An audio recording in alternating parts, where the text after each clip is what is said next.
Iran के पूर्व राष्ट्रपति ने तुर्की में CNN नेटवर्क को दिए एक इंटरव्यू में चौंकाने वाला खुलासा किया है। उन्होंने ये कहकर चौंका दिया है कि इजरायल की मोसाद ईरान में संचालित अपने खुफिया नेटवर्क के जरिए सुप्रीम लीडर खामेनी की सुरक्षा को भी खतरे में डाल सकती है।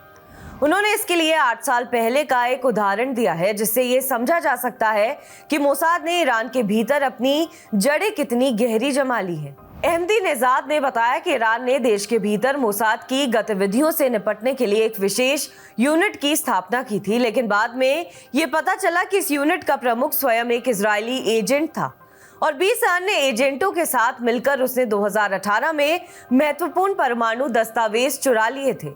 इसके साथ ही उन्होंने कई ईरानी परमाणु वैज्ञानिकों की हत्या की।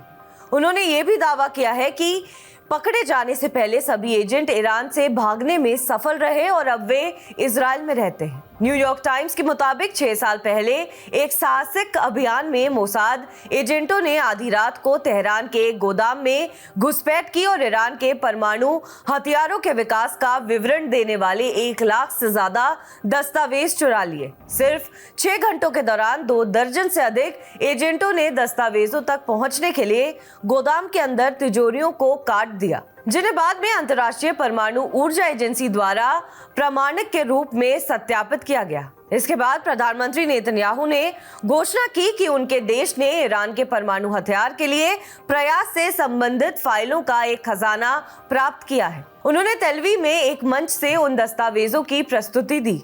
नेतन्याहू ने राष्ट्रपति ट्रंप को एक निजी ब्रीफिंग में दस्तावेज दिखाए, जिसके बाद अमेरिकी राष्ट्रपति को ईरान के साथ 2015 के परमाणु समझौते को खत्म करना पड़ा। पूर्व राष्ट्रपति ने कहा कि इजरायल ईरान के अंदर जटिल ऑपरेशन आयोजित करता है। वे बहुत महत्वपूर्ण जानकारी आसानी से प्राप्त कर सकते हैं। ईरानी अधिकारी अभी भी इस स्थिति के बारे में चुप है। मोसाद के पास ईरान में सड़कों पर और सरकार के भीतर एजेंटों का इतना बड़ा नेटवर्क था कि वे किसी की भी हत्या कर सकते थे। महमूद अहमदीनेजाद ने 2013 तक ईरान के राष्ट्रपति रहे। उनके बाद हसन रूहानी ने पदभार संभाला। हसन रूहानी के मुख्य सलाहकार और ईरान के पूर्व खुफिया मंत्री अली यूनेसी ने 2022 में एक इंटरव्यू में कहा कि मोसाद ने पिछले 10 सालों में ईरान की विभिन्न राज यूनिटों में घुसपैठ की है। सभी सरकारी अधिकारियों को अब अपने जीवन के लिए डरने की जरूरत है। हालात इस हद तक पहुंच गए हैं कि उन्होंने सरकारी अधिकारियों को खुलेआम धमकाना शुरू कर दिया है।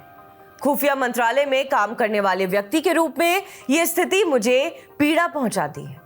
27 सितंबर को इजरायली सेना ने बेरूत में हवाई हमला किया, जिसके परिणाम स्वरूप हिजबुल्लाह के प्रमुख हसन नसरल्लाह की मौत हो गई। इस हत्या ने ईरानी शासन के भीतर जासूसी के बारे में व्यापक चर्चा को जन्म दिया है। एक रिपोर्ट में यह भी सामने आया है कि नसरल्लाह का पता लगाने के लिए एक शख्स ने उनसे हाथ मिलाया था, जिसने कोई संदिग्ध पदार्थ लगाया हुआ था।